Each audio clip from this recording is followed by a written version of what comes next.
What's up mga guys? Sa video ng katatotohanan na naman tayo for today's video. So, disclaimer lang sa mga mahihina ang loob sa pag nanonood ng mga ganitong videos is kailangan may guidance kayo ng mga nakakatanda or may mga kasama kayo habang nanonood nito. So, magiging disturbance kasi to sa inyong pagtulog. Baka isip-isipin nyo bago kayo matulog. So, credit kay Sir Goosebumps sa video edit na to. So, tuloy na natin guys. Panoorin na natin to. At i-reaction videos natin kung anong mga mapapanood natin na nakakakilabot o kakaiba.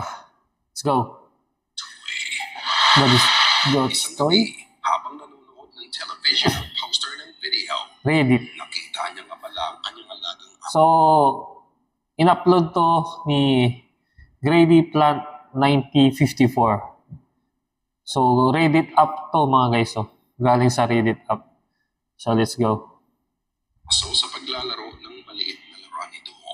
Sa tingin niya ay cute ang moment na yon, kaya naging niya ang TV at sinimulan niyang videohan ang aso niya. Ang video na ito, buha 2 taon na ang nakalipas. Ngunit ito lang ng panahori niya ang video ay may napansin siyang Ano kayo napansin niya? sa nangyari sa video. Panoorin.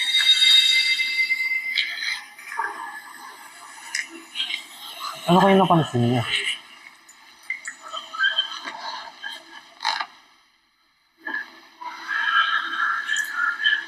Ano kaya yun?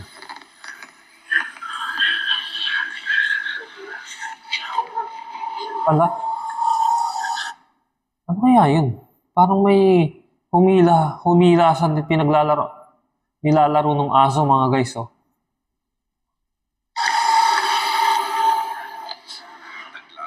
Naglalaro yung aso. Harmless ng moment na Tapos, However, habang nilalaro ng aso ang kanyang laruan na nasa bibig nito, bigla na lang lumipad ang Oh. laruan nito pakanan.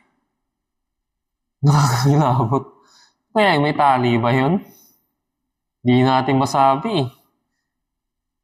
May nanghila eh, nung nilalaro ng aso na nginangat-kat niya. Kung ano man yun. Tuloy na natin.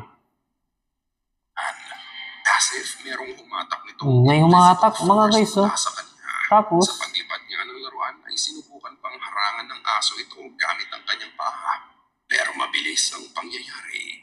Ayon sa poster, ang strange event na ito ay isang beses lang nangyari. Pero ito ba ay gawa ng espiritong Hala? hindi nila nakikita? O coincidence lang ang lahat ng nangyari? Ikaw na. kaano kaya yun, no? Tapos na ano rin, na balik din. Nakakapagtaka yun, ah. Ang magpasya.